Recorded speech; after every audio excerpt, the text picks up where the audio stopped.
Movie शुरू होती है तो हमें ये सीन दिखाया जाता है कि समुंदर से कुछ अजीबोगरीब क्रिएचर्स निकलकर शहर की तरफ बढ़ रहे हैं और उन्हें पैरासाइट्स का नाम दिया गया है। फिर हम एक आदमी को देखते हैं जो कि अपने कमरे में सोया होता है और उनमें से एक पैरासाइट रेंगता रेंगता उसके कान के अंदर चला जाता है। वो आदमी बहुत तड़पता है और उसके बाद फिर से नॉर्मल होकर सो जाता है। अब हमें एक लड़का दिखाया जाता है जिसका नाम शिनची था। वो रात को अपने कमरे में हेडफोन्स लगाकर गाने सुन रहा होता है। वो पैरासाइट उसके कान में घुसने की कोशिश करता है लेकिन उसे घुसा ही नहीं जाता। अब वो उसके नाक के पास चला जाता है। शिनची को खारिश होती है तो वो समझता है कि वो एक कीड़ा है, तो वो उसे पकड़कर दूर फेंक देता है। वो उसको मारने के लिए आगे बढ़ता है लेकिन तभी वो पैरासाइट उसके हाथ पर काट कर उसके हाथ के अंदर चला जाता है। तभी उसकी मॉम भी वहाँ पर आ जाती है तो वो उनसे कहता है कि देखें, मेरे हाथ में कुछ चला गया है। और जब उसकी मॉम उसका हाथ देखती है तो वो बिल्कुल ठीक होता है। अब अगली सुबह हमें दिखाया जाता है कि शिनची नाश्ते के टेबल पर बैठा होता है तो उसे अपने हाथ में बहुत अजीब फील होता है। और फिर दूसरी तरफ हमें वो आदमी दिखाया जाता है जिसके कान में स्टार्टिंग में एक पैरासाइट चला गया था। वो अपनी बीवी के सामने आकर खड़ा होता है और अपना मुंह खोल लेता है। उसका मुंह बहुत ही खौफनाक और बहुत ही बड़ा था और वो अपनी बीवी का सर अपने मुंह में लेकर अपना खौफनाक मुंह बंद कर लेता है और ये सब उसी पैरासाइट की वजह से हो रहा था। फिर हमें शिनची दिखाया जाता है जो कि स्कूल जाते हुए रास्ते में अपनी दोस्त से मिलता है। वो भी उसमें काफी अजीब हरकतें नोट करती है और जब वो स्कूल पहुंच जाता है तब भी उसके साथ बहुत कुछ अजीब हो रहा था, जैसे उसके राइट हैंड में काफी पावर आ गई हो। वो घर आता है और अपना हाथ काटने की कोशिश करता है लेकिन उसका हाथ मूव करने लगता है और उसे रोकता है और फिर हम देखते हैं कि उसका हाथ एक क्रिएचर में बदल गया है और वो शिनची से बातें भी कर रहा था। फिर हम देखते हैं कि वो शिनची की बुक्स भी पढ़ा करता था और उसका लैपटॉप भी यूज किया करता था क्योंकि वो इंसानों के रहने के तरीके जानना चाहता था। जब इसने शिनची की बॉडी में घुसने की कोशिश की थी तो शिनची ने इसे आगे जाने से रोक लिया था, इसलिए अब ये सिर्फ राइट हैंड में ही था और उसी हाथ को कंट्रोल कर रहा था। ये अपना नाम मिकी बताता है और कहता है कि तुम मुझे कभी मत काट क्योंकि मैं तुम्हें कुछ नहीं कहूँगा, तुम मेरे होस्ट जो हो। अब हम देखते हैं कि शिनची और मिकी में दोस्ती होने लगी थी लेकिन बाकी सब लोग जिनको पैरासाइट्स ने इन्फेक्ट किया था वो पूरे शहर में बहुत तबाही मचा रहे थे और इंसानों को मारकर खा रहे थे। दूसरी तरफ मिकी शिनची को खींचकर एक रेस्टोरेंट की तरफ ले जाता है। वहाँ पर भी बहुत सारे इन्फेक्टेड लोग यानी पैरासाइट्स इंसानों का गोश्त खा रहे थे। वो शिनची को देखते हैं तो उन्हें लगता है कि ये भी इन्फेक्टेड है और उससे भी वो गोश्त देते हैं, लेकिन जब उन्हें पता चलता है कि पूरी तरह से तो इन्फेक्ट नहीं हुआ बल्कि ये अभी भी इंसान है तो वो उसे ही मारने के लिए आगे बढ़ते हैं। लेकिन मिकी उनको आगे से मारता है और शिनची की जान बचा लेता है क्योंकि अगर शिनची मर जाता तो वो खुद भी मर जाता और ये उसने अपने फायदे के लिए किया था। अब न्यूज आती है कि शहर के लोग मारे जा रहे हैं और किसी को कुछ समझ नहीं आ रहा कि इन्हें मारने वाला है कौन, क्योंकि पैरासाइट्स अपना ये काम बहुत होशियारी और छुप के कर रहे थे। शिनची मिकी से कहता है कि तुम अपने साथी पैरासाइट्स को क्यों नहीं कहते कि इंसानों को मत खाएं। तो मिकी उससे कहता है कि तुम भी तो सब्जियों और जानवरों के गोश्त को खाते हो, तो इसी तरह हम लोगों का खाना इंसान ही है, तो इसमें बुरी बात क्या है। अब मिकी को पता चल जाया करता था कि उनके आसपास कौन सा पैरासाइट है, तो जब शिनची स्कूल जाता है तो वो उसे बताता है कि तुम्हारे पास एक और पैरासाइट, और वो कोई और नहीं बल्कि उसकी टीचर थी। और टीचर जब शिनची को देखती है तो उससे भी पता चल जाता है कि इन्फेक्टेड है, लेकिन वो कहती है कि तुम्हें मुझसे डरने की कोई जरूरत नहीं है क्योंकि मैं इंसानों को नुकसान नहीं पहुँचाना चाहती, बल्कि मैं उनके तरीके इसलिए पढ़ रही हूँ ताकि इंसानों जैसी क्वालिटीज हमेशा मुझ में रहें। वो उसे दो और पैरासाइट्स के पास लेकर जाती है, एक स्टूडेंट होता है और एक पुलिस ऑफिसर। वो बताती है कि ये पुलिस ऑफिसर मेरा हस्बैंड है और हमारा बेबी होने वाला है और वो बेबी बिल्कुल नॉर्मल इंसान होगा, तो हम भी इंसानों की तरह ही रहना चाहते हैं। हम किसी को नुकसान नहीं पहुँचाएंगे, किसी को सरेआम नहीं मारेंगे, लेकिन छुप के गोश्त खाना चाहते हैं, तो क्या तुम हमारा ग्रुप ज्वाइन करोगे। लेकिन मिकी इस बात को नहीं मानता। अब अगले दिन वही पुलिस ऑफिसर उन लोगों के पास आता है तो मिकी शिनची को बताता है कि ये हमें मारने आया है क्योंकि इसे पता चल चुका है कि उस दिन रेस्टोरेंट में हमने एक पैरासाइट को मारा और इसी के साथ वो पुलिस ऑफिसर इन पर अटैक कर देता है। अब मिकी और शिनची भी बहुत लड़ते हैं और इसको फाइनली मार देते हैं। जब शिनची घर आता है तो उसे बहुत बुरा लग रहा कि उसने एक मर्डर कर दिया, लेकिन दूसरी तरफ हम देखते हैं कि पुलिस ऑफिसर की बॉडी से वो पैरासाइट निकलकर किसी और की बॉडी में चला जाता है और ये कोई और नहीं बल्कि शिनची की माँ थी और वो शिनची को मारने के लिए उसकी तरफ बढ़ रही थी। मिकी शिनची को बताता है कि तुम्हें मारना चाहती है, तो शिनची उसे कहता है कि खबरदार तुमने मेरी माँ को कुछ कहा, क्योंकि वो अपनी माँ से बहुत मोहब्बत करता था और वो नहीं चाहता था कि उसकी माँ मरे। लेकिन देखते ही देखते उसकी माँ का सर भी बाकी पैरासाइट्स की तरह खुलने लगता है और वो शिनची पर अटैक कर देती है। उसका बहुत खून जाया होता है और वो मरने के करीब होता है। लेकिन अगली सुबह हम देखते हैं कि वो दोबारा से उठ खड़ा हुआ है। तो मिगी उसे बताता है कि तुम बहुत जख्मी हो गए थे, लेकिन मैंने अपने सेल से तुम्हारे जख्म को ठीक कर दिया। लेकिन यहाँ बुरी बात ये थी कि अब शिनची की बॉडी में मिगी के सेल्स चले गए थे और अब वो पूरी तरह इन्फेक्ट हो रहा था। अब शिनची अपनी माँ को ढूंढने लगता है, लेकिन वो कहीं पर नहीं मिलती। तो वो टीचर के पास जाता है और पुलिस ऑफिसर के बारे में पूछता है, लेकिन वो टीचर भी उसे कुछ नहीं बताती। मिगी उसे बताता है कि अब दिन में मुझे भी 4 घंटे सोने की जरूरत पड़ेगी और उस वक्त मैं तुम्हें बचा नहीं सकूंगा, तुम्हें अकेले ही लड़ना होगा। लेकिन क्योंकि मिगी के सेल्स भी अब उसकी बॉडी में थे तो उसके अंदर मिगी की क्वालिटीज भी आने लगी। खैर, फिर हम देखते हैं कि वही स्टूडेंट जो टीचर ने दिखाया था, जो कि पैरासाइट बन चुका था, वो भी शिनची के स्कूल में ही एडमिशन ले लेता है।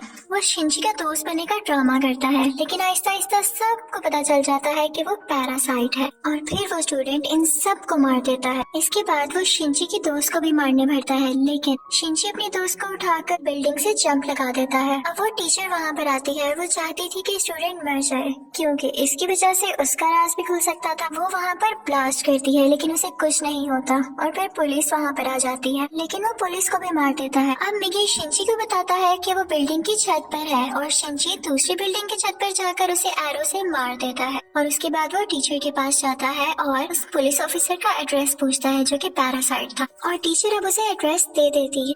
उस पुलिस ऑफिसर का पैरासाइट अब भी उसकी माँ के अंदर था। लेकिन यहाँ पर मिगी के सोने का टाइम हो जाता है, तो इसका मतलब ये था कि शिनची को यहाँ पर अकेले ही लड़ना था। उस पैरासाइट को खत्म करने के लिए जैसे तैसे करके वो उसकी गर्दन काट देता है, जिसके बाद उसकी माँ और वो पुलिस ऑफिसर दोनों मारे जाते हैं। फिर हम देखते हैं कि शिनची अपनी दोस्त से हॉस्पिटल मिलने जाता है। वो बातें कर रहा होता है कि मैं एक एक करके सब पैरासाइट्स को मार दूंगा, कि तभी हम देखते हैं कि कोई उनकी पिक्चर्स ले रहा है और वो कोई जासूस था। और यहाँ पर ही इस मूवी का पार्ट 1 खत्म हो जाता है और अब मैं आपको एक्सप्लेन करूंगी इस मूवी का पार्ट 2। अब पार्ट 2 में उस इंसिडेंट के कुछ महीनों बाद का टाइम दिखाया गया है, जब आर्मी को पता चल जाता है कि इस शहर में कोई पैरासाइट्स हैं जो लोगों पर अटैक कर रहे हैं और वो लोगों को बचाना चाहते थे। फिर वो जेल से एक सीरियल किलर को लाते हैं जो पहचान सकता था कि पैरासाइट कौन है और नॉर्मल ह्यूमन कौन है। उसके सामने एक एक करके लोग लाए जाते हैं तो वो सबको नॉर्मल कह देता है, लेकिन जब उसके सामने शिनची आता है तो वो सोच में पड़ जाता है और काफी सोचने के बाद कहता है कि ये भी नॉर्मल है। अब शिनची जब घर जा रहा होता है तो मिगी उसे बताता है कि हमारे बहुत पास एक पैरासाइट है और वो पास के एक बिल्डिंग में जाते हैं जहाँ पर वो पैरासाइट एक इंसान का गोश्त खा रहा होता है। जब वो पैरासाइट शिनची को देखता है तो उसकी तरफ बढ़ता है, लेकिन मिगी इसे मार देता है। फिर अचानक उसे फील होता है कि जैसे उसके पीछे कोई है और ये कोई और नहीं बल्कि वही आदमी था जिसने पार्ट 1 के एंड में शिनची और मिगी की पिक्चर्स ली थी। और फिर हमें शहर का मेयर दिखाया जाता है जो कि पैरासाइट्स की फेवर में बोलता और बहुत बुरा आदमी था, और वो टीचर भी उसके साथ मिली हुई थी। और अब हम देखते हैं कि उस टीचर का बेबी भी हो चुका था जो कि बिल्कुल नॉर्मल ह्यूमन था। वो मेयर जान गया था कि शिनची पैरासाइट्स को मार रहा है तो वो भी उसे मारना चाहता था, लेकिन टीचर उसे मना कर देती है। वो कहती है कि मिगी और शिनची आपस में जुड़े हुए हैं, तो मैं देखना चाहती हूँ ये कैसे एक साथ रहते हैं, और अगर तुम शिनची को मारोगे तो हमारा पैरासाइट मिगी भी मर जाएगा। और इसीलिए उसी ने शिनची के पीछे वो जासूस भेजा था ताकि उस पर नजर रख सके। शिनची एक दिन चल रहा होता है कि उसे फिर से फील होता है कि उसके पीछे कोई है। वो जासूस उसकी सारी बात सुनता है और उसे कहता है कि तुम्हें अपने बारे में पुलिस को बता देना चाहिए। तो शिनची उससे कहता है कि नहीं, पुलिस में भी बहुत सारे पैरासाइट्स भरे पड़े हैं। उसे यहाँ पता चल जाता है कि इस जासूस को टीचर ने उसके पीछे लगाया है। तो वो टीचर के पास जाता है और कहता है ये तुम सब क्या कर रहे हो, ये करना बंद क्यों नहीं कर देते? तो टीचर उससे कहती है तो तुम हमारे साथी पैरासाइट्स को क्यों मार रहे हो? वो सिर्फ अभी इंसानों को खाना सीख रहे हैं और कुछ देर बाद वो उनको मारना भी बंद कर देंगे। वो चुप हो जाता है और फिर जासूस के पास जाता है और उसे बताता है कि वो टीचर बहुत खतरनाक पैरासाइट है, वो किसी भी वक्त तुम्हें भी नुकसान पहुंचा सकती है, तो तुम उससे दूर रहो। लेकिन जासूस उसकी बात पर यकीन नहीं करता। अब अगले दिन वो जासूस उस मेयर से मिलता है। उसे शिनची की बात को टेस्ट करना था कि वो सच बोल रहा है या नहीं, तो इसलिए वो मेयर के रूम में वॉइस रिकॉर्डर लगा देता है। लेकिन मेयर को इस बारे में पता चल जाता है और वो जासूस को मारने का हुक्म दे देता है कि ये अब हमारे लिए नुकसान बन चुका है। वो पैरासाइट को उसके घर भेज भेजता है उसे मारने के लिए, लेकिन वो घर पे नहीं होता तो उसकी बेटी को मार देते हैं। अब दूसरी तरफ शिनची को मिगी बताता है कि तुम पर 5 पैरासाइट्स अटैक करने आ रहे हैं। अब उनकी तरफ एक आदमी बढ़ता है और उसी आदमी के अंदर वो 5 पैरासाइट्स थे। मिगी और शिनची उससे फाइट करते हैं और उसका सर उड़ा देते हैं। उन्हें लगता है कि अब ये मर चुका है, लेकिन अभी तो सिर्फ एक पैरासाइट मारा गया था और 4 अभी भी बाकी थे। बाकी के पैरासाइट्स उसके हाथ में आ जाते हैं और उसे कंट्रोल करने लगते हैं। अब वो टीचर मेयर से कहती है कि जब मैंने तुम्हें मना किया था कि तुम उस जासूस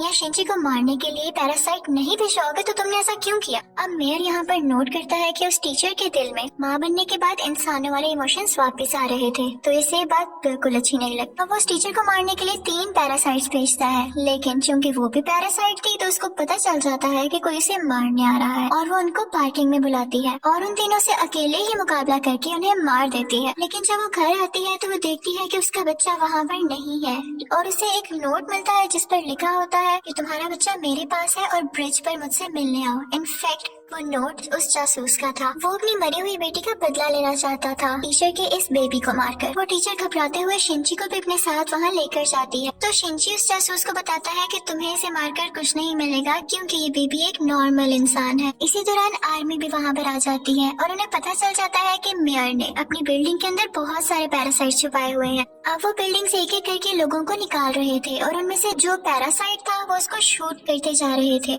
सीरियल किलर भी वहीं पर था और फिर हम मेयर को स्पीच करता हुआ देखते हैं जो बता रहा होता है कि असली मॉन्स्टर्स तो इंसान है जो कि पैरासाइट्स को बिला वजह मार रहे हैं। तो वहाँ पर बैठे हुए आर्मी के सब लोग उसे शूट कर देते हैं जिससे उसकी डेथ हो जाती है। तभी वो सीरियल किलर चिल्लाने लगता है कि ये इंसान था, ये तो बस पैरासाइट्स का साथ दे रहा था। लेकिन जब वो पीछे मुड़ के देखते हैं तो वही आदमी उनके पीछे खड़ा होता है जिसके अंदर 5 पैरासाइट्स थे। सब उसे शूट करते हैं लेकिन उसे कुछ नहीं होता। फिर हम देखते हैं कि जासूस उस बच्चे को फेंकने ही वाला होता है। टीचर जब ये देखती है तो अपने बच्चे को बचाने के लिए उसे मजबूरी में पैरासाइट बनना पड़ता है। वो अपना एक हाथ निकालकर जासूस की चेस्ट में घुसा देती है जिसकी वजह से सबको पता चल जाता है कि वो एक पैरासाइट है। पुलिस उस पर मुसलसल शूट करने लगती है और वो जान गई थी कि अब उसकी जान नहीं बच सकती, तो वो अपना बेबी शिनची को पकड़ाने आती है। जैसे ही वो बेबी शिनची को पकड़ाती है बहुत ज्यादा गोलियां लगने की वजह से उसकी फौरन डेथ हो जाती है। यहाँ पर शिनची को अपनी माँ भी याद आने लगती है और उसमें इंसानों वाली फीलिंग्स दोबारा से आने लगती है। अब पुलिस शिनची को अपने साथ इन्वेस्टिगेशन के लिए ले जाती, लेकिन साथ ही उन्हें खबर मिलती है कि उस पैरासाइट ने जिसके अंदर 5 पैरासाइट थे आर्मी को मार दिया है। तो शिनची फौरन से कार लेके वहाँ पे जाता है और वही पैरासाइट उसकी कार को रोककर उसका एक्सीडेंट कर देता है। अब वो जंगल में चला जाता है और मिगी से कहता है कि जब तक तुम मेरे साथ हो उसको पता चल जाएगा कि हम कहाँ हैं, तो तुम मुझसे अलग हो जाओ प्लीज। इसी के साथ वो पैरासाइट फौरन वहाँ आ जाता है और उन पर अटैक करने लगता है। अब क्योंकि शिनची और मिगी की काफी दोस्ती हो चुकी थी तो मिगी अपनी कुर्बानी दे देता है, यानी अपनी जान सेक्रीफाइस कर देता है, उसकी बॉडी से अलग हो जाता है और शिनची को वहाँ से भाग जाने का कहता है और मिगी को वो पैरासाइट मार देता है, जिस पर शिनची काफी उदास हो जाता है और फिर अपनी दोस्त के घर की तरफ जाता है। वो उसका बहुत ख्याल रखती है। वो लेटा होता है कि एकदम देखता है कि उसके बाजू में से मिगी का एक और हिस्सा ग्रो कर रहा है और ऐसा इसलिए हुआ क्योंकि जब मिगी ने अपने बॉडी सेल्स से उसकी बॉडी को ठीक किया था तो मिगी के सेल्स भी तो उसकी बॉडी में आ गए थे, इसलिए वो चाहता तो दोबारा ग्रो कर सकता था। शिनची को फील हो गया था कि अब ये दोबारा आ रहा है तो उस पैरासाइट को दोबारा से पता चल जाएगा कि मैं कहाँ हूँ, तो अपनी दोस्त की जान बचाने के लिए उसको बाय कहकर वहाँ से चला जाता है। लेकिन जैसे वो बाहर जाता है तो वो पैरासाइट उसे पकड़ लेता है, लेकिन एक फैक्ट्री में पहुंचकर शिनची एक केमिकल रोड उसकी बॉडी में घुसा देता है, लेकिन उसे कुछ नहीं होता। तो वो कहता है कि तुम मुझे क्या समझ रहे हो, मैं तो तुम्हें मारकर बाकी इंसानों को भी मार दूंगा और फिर मैं और बाकी पैरासाइट्स इस दुनिया पर रूल करेंगे। वो उसे मारने ही वाला होता है कि मिगी फौरन से उसकी बॉडी में दोबारा ग्रो कर जाता है और उस पैरासाइट पर अटैक कर देता है। इसी के साथ उसकी बॉडी में कुछ होने लगता है और वो तड़पने लगता है। तो मिगी शिनची को बताता है कि जिस रोड से तुमने इसको मारा उस पर बहुत केमिकल्स लगे हुए और अब पैरासाइट्स इसकी बॉडी में नहीं रहना चाहते और एक एक करके सब पैरासाइट्स उसकी बॉडी छोड़ देते हैं और अब सिर्फ उसकी बॉडी का ढांचा बाकी रह गया। तो शिनची वो उठाकर नीचे आग में फेंक देता है जिससे फाइनली उसकी डेथ हो जाती है। अब हमें काफी दिन बाद का टाइम दिखाया जाता है जब सब कुछ नॉर्मल हो चुका है। तो मिगी शिनची से कह रहा होता है कि अब जैसा कि इस दुनिया में कोई भी पैरासाइट नहीं रहा तो हमें भी साथ नहीं रहना चाहिए, मैं तुमसे अलग हो जाऊंगा। लेकिन शिनची उसे मना कर देता है। तो मिगी खुद ही अपने आप को खत्म कर लेता है और शिंची का हाथ वापस से अपनी फॉर्म में आ जाता है, जिस पर वो काफी उदास हो जाता है और मिगी को मिस करने लगता है। अब हम देखते हैं कि काफी टाइम गुजर गया है और शिंची और उसकी दोस्त अच्छी जिंदगी गुजार रहे थे और वो उस टीचर के बेबी से भी मिलने जाया करते थे कि अचानक हम देखते हैं कि वो सीरियल किलर वापस आ गया था और वो शिंची की दोस्त को किडनैप कर लेता है।